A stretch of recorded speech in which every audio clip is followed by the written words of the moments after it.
think it's fair to pin the blame? And I understand contrasting, for example, what's happening versus what they said they would do. But do you think it's fair to pin entirely the blame, for example, for that exodus of investment on this government's actions? A generational investment. That is how they're brainwashing you now. Code for the biggest cooked books budget in Canadian history. Yeah, billions in debt, billions fleeing our country, and yet somehow us conservatives are radicals, far right, for rejecting it. I'm Jasmine Lane. Subscribe, like, follow, and comment your thoughts down below. You can also share this video to help get our country back. Pierre Poilievre just torched Mark Carney in a scathing letter. He also made an appearance on Mainstream. Again, it's been so long since we've seen him on there. And I just don't know how you could rationalize thinking that conservatives are bad people after this. But I do know how you could rationalize knowing that the Liberal government is causing much more harm than good after what Mark Carney and François-Philippe Champagne have had to say over the last 24 hours. Well, Canadians should be prepared for a generational investment. You know, I've been talking, this is like 1945. This is the moment where Canada needs to reinvent itself. Like we did, you know, our grandparents did it, our parents did it in some way. It's our turn, because this is the time where we need to build the economy of the 21st century. So this is going to require collective effort. But people understand, with everything that has happened in the world, that we need to rethink the Canadian economy. We need to open new market. That's part of the reason why I'm in Europe and the Prime Minister went to Mexico. You know, what I think Canadians really need to understand is that the problem is actually not lack of partners, it's lack of competitiveness. The reason why tariffs are hurting us a little bit harder than other nations is because Canada isn't attractive to investors. Thanks to carbon taxes, industrial and non, Bill C-69, red tape, projects stalled before they even break ground, projects canceled after being confirmed, policies that change every 6 months. Ooh, and another thing, you don't reinvent the economy with press tours. At all, actually. Canada's #1 trading partner, still the United States. Europe and Mexico combined attribute less than 10%. So, that's not looking too good. Diversification sounds great. Yeah, sure, we should have always been doing that. If only we had the terminals and the capacity and the infrastructure in order to do that.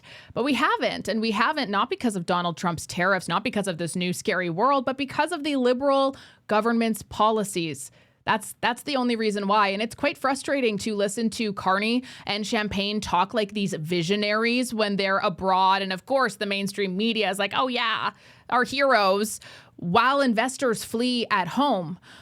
That's not reinvention. That is complete and utter delusion. Well, Mark Carney has promised that we'd have the strongest and the fastest growing economy in the G7. He's given us the fastest shrinking economy in the G7, the worst G7 economy today, by contrast to the best economy that we had in the Conservative years. Part of that is because Liberal anti-development laws remain in place. Part of that is because he has ballooned the bureaucracy and the national debt beyond even what Trudeau has done. And part of it is that we have extremely high taxes that punish both workers and investors. All things that I intend to reverse, and that will really create a country where people have stronger take-home pay, and we are a more self-reliant nation. And if the Liberals spent even half the amount of time cutting red tape at home as they do cutting ribbons overseas, maybe Canadians wouldn't be so broke. Just a thought. Well, it may also be because they're struggling to make the numbers add up. Look, the situation is deteriorating. This time, the last budget, which was 18 months ago, the budget for this year was supposed to be budget deficit for this year was supposed to be $39 billion. By the last spring Liberal platform, it was $62 billion. The C.D. Howe Institute in July said it's $92 billion, but the economy shrunk since then. It shrunk certainly 3 months in a row, maybe 6 months. So we could be looking at a number over $100 billion for all we know by this point. I don't think we're close to coming to grips with the fiscal situation. The Prime Minister said the other day that they're still going to just achieve cuts in the federal payroll from attrition. I suspect that they're punting a bit. I think they're going to try to put off the really hard work until after the next election, if then. We need to diversify our economy. We need to diversify a number of sectors of our economy. So for me, it's more like a down payment in the future prosperity of Canada.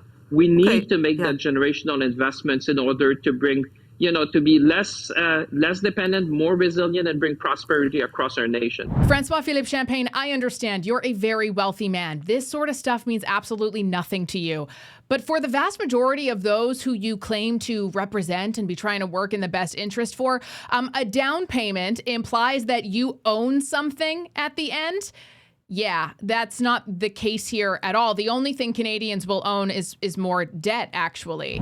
A change that we haven't seen perhaps in a lifetime mean that we are also going to see a deficit number unlike anything we have seen in a long time.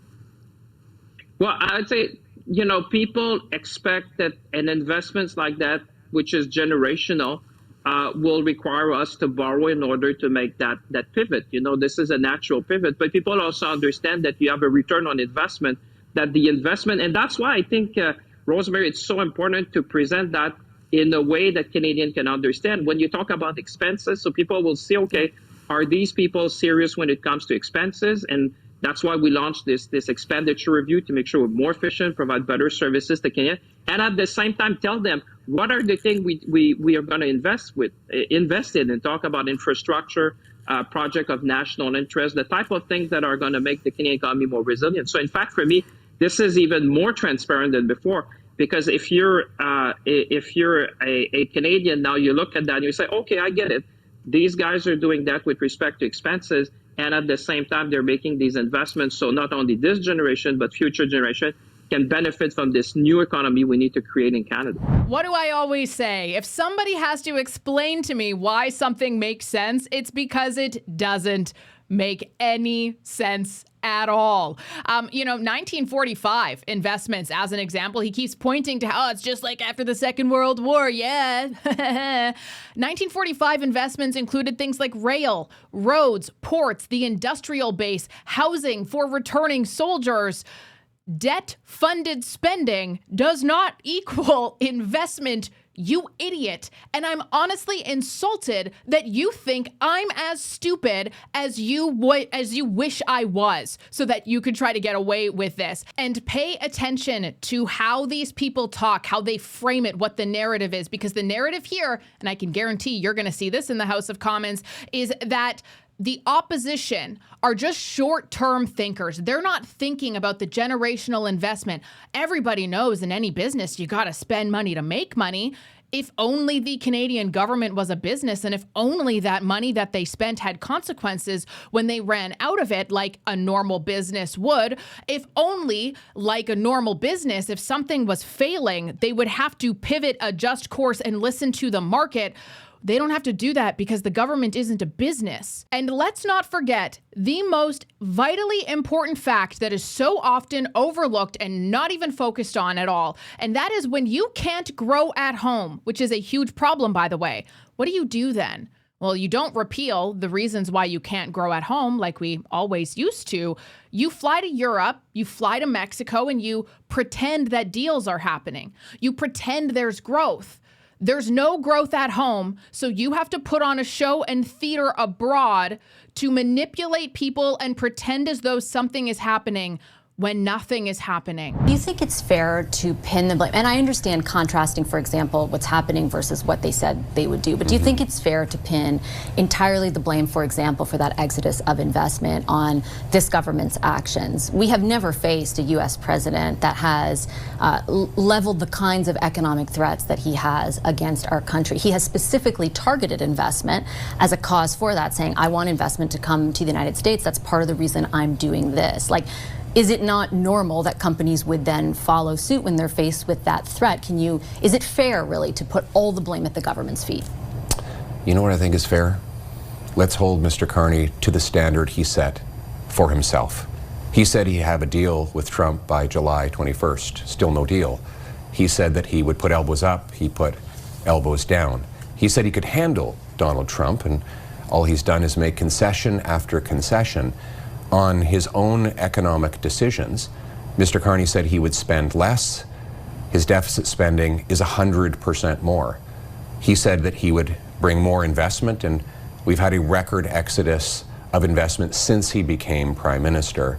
And finally, Canadian business leaders through the Business Council have said that Mark Carney's regulations and red tape are actually more damaging to the economy, even more damaging than Donald Trump's policies. And that's why, despite Mr. Carney's promise that he would make us the fastest growing economy in the G7, we're now the fastest shrinking economy. More importantly, why aren't more Canadians asking themselves why?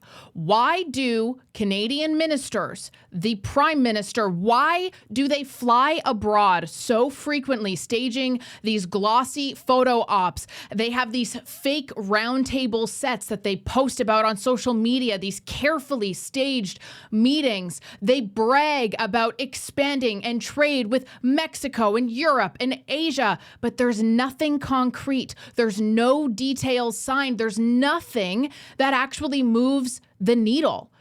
It is all political theater. The situation where the rules-based order is eroding, great power rivalries intensifying, and authoritarian models are hardening. All of this is reducing, I can't have to observe this during UN week, reducing the effectiveness of our multilateral institutions from the WTO to the UN, on which give you a punchline, which is we think we can thrive, and I choose that word advisedly, thrive in this new non-system, or the system that's evolving, for three reasons. And the first is we have what the world wants. Take on the energy side, we are an energy superpower. That is going to become increasingly evident. And we have a government that still has fiscal capacity to act decisively at a moment when governments need to act decisively. Now, the second reason why I'd say we have good prospects, not assured prospects, but good prospects, is we have values to which much of the world, not all of the world, much of the world still aspires. It's really just so shameful to keep being so manipulative and disingenuous and misleading on the global stage, because these people know. They know what Canada's economy is like. They know, they're speaking at a UN thing. They know why they are personally choosing the USA over Canada. They know, like, how embarrassing for Carney to even go up on stage and be like, we are so great. But they do this to completely try to distract you from the fact that at home, they have strangled the economy. And other leaders don't have to do this. Like seriously think about that. Please drill this into your brain. The United States doesn't fly around the globe begging for credibility. Investment comes to them. Other world leaders, more often than not, come to them. Europe, even most nations in Europe, they don't stage theater. They open pipelines. They cut red tape. They produce results. And in Canada, our government has taken on this de facto position of posing for cameras because we don't actually produce results. Everything about it is it just reeks of desperation. And truthfully, it is embarrassing. I feel embarrassed to see leaders act like these global deal makers while investors continue to flee our country at record levels. Why should Canadians watching right now treat you as an authority on this subject when for so many months, just on the economy more largely, you told them that if the carbon tax was gone, food prices would go down? The carbon tax has been gone since April the 1st and food prices continue to rise. Well, first of all, I was right about the carbon tax. Everyone now agrees after demonizing me for so long that I was right about the carbon tax, and imitation is the highest form of flattery. But you know what I have to say is even more incredible is that Carney has been able to over his increased government spending, which is staggering. He's doubled the deficit in 6 months, has flooded our economy with printed cash, which is ultimately causing inflation. Now, it is true that the CPI is lower than it would otherwise be, and everyone agrees, all the economists, I think even the Bank of Canada, that is because of the carbon tax. You're welcome. When you flood the economy with hundreds of billions of dollars of extra printed money, as Mr. Carney is doing, you cause inflation in every other area of life. And what really worries me is that once the carbon tax elimination rolls off the monthly inflation measurement early next year, we're going to see really high rates of inflation We're already seeing it in the core readings. We're already seeing it in the food prices that are rising 70% faster than the Bank of Canada's target, with 4 million visits to Toronto food banks. Mark Carney is doing the Justin Trudeau inflationary spending on steroids, and I'm very concerned this is going to cause serious human suffering. Facts matter more than any amount of emotional contagion. And the sooner that we as a nation stop vilifying people for bringing facts to the forefront, for bringing very valid concerns and opinions and takeaways to the front lines, the sooner we will begin to heal. It's that simple. Because if anything Mark Carney and the Liberals said was true, we would not be in the situation that we're currently in. If it is true that we're going to be doing so great, this is such a great opportunity, we're so awesome, we wouldn't have the reality that we have. This actually shockingly published by the Globe and Mail that tech founders are leaving Canada at accelerating rates, according to a survey. In fact, there's even a graph here showing you the percentage of Canadian-founded companies that raised over $1 million by location of headquarters. And we can see, starting in 2022, they started leaving in the U.S., started eating our lunch. 67% of Canadian tech startups launched last year are located outside of Canada. That's double the share from a decade ago. Canada's brainpower and innovation are leaving. They're leaving. The talent exists here. So this isn't an issue of we're just not better than anybody else. This is about Ottawa's tax and regulatory climate making Canada unlivable and not worth it for entrepreneurs, while other nations reward it, and they are reaping the benefits of that. So you can go and say, oh, well, counter tariffs, yeah, it's all Trump's fault. Why are businesses fleeing to the United States? Why are they taking him up on his offer? Because it makes sense, because it's freedom, because it's the ability to thrive and actually prosper, because it's the ability to achieve your hopes and dreams. We don't have that under the burdens that are placed on the most successful people in this country. That's why they leave, because it's like an abusive relationship. Why would you stay? What are the benefits to staying? Honestly, Mark Carney is handing the U.S. our best companies, our best talent, our best shot at getting out of this, thanks to high corporate taxes, thanks to punishing capital gains regimes, carbon taxes, high inflationary pricing. Mark Carney and the Liberals can keep talking all they want about this generational investment in Canada's future, while our actual future, our inventors, our entrepreneurs, the people who employ so many of us are packing up and moving south. And to all of you short-sighted, have absolutely no freaking clue how anything works because you're bitter that you didn't make it in life, you're bitter that somebody's doing better than you, and you're like, tax the rich. Oh yeah, tax the rich, even though they already pay the vast majority of our taxes. How is that going? How is tax the rich going? How is make life difficult for the rich going? Are you happy with the end result? Is your life better because of it? Are you excited to continue it now that, the government's getting involved in home building? Are you excited for that? The government's involved in feeding your children at school because you can't afford to, and it's become such a big problem they had to step in. Are you happy with how that ideology has treated you so far? Because I'm not. And Pierre Poilievre just wrote a scathing letter to Mark Carney. I'll put it up on screen if you want to pause and read the whole thing. But essentially, he says that the deficit is set to be the biggest in Canadian history outside of COVID, and that he's trying to cook the books to hide it. Sounds that way, doesn't it? There's a lot of evidence to suggest that's likely the case. The result is that you have given Canada the fastest shrinking economy in the G7 after you promised the fastest growth.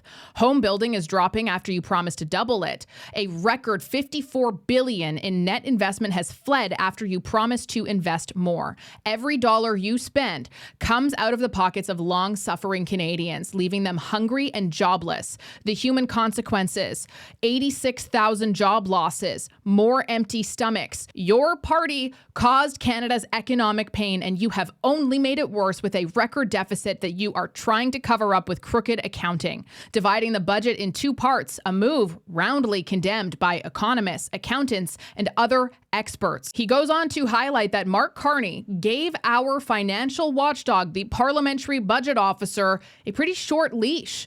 Seems a little weird that you would do this, isn't it? Because his term expires in 166 days, after which Mark Carney could fire him for telling the truth, perhaps, or renew him for an even longer position if he complies.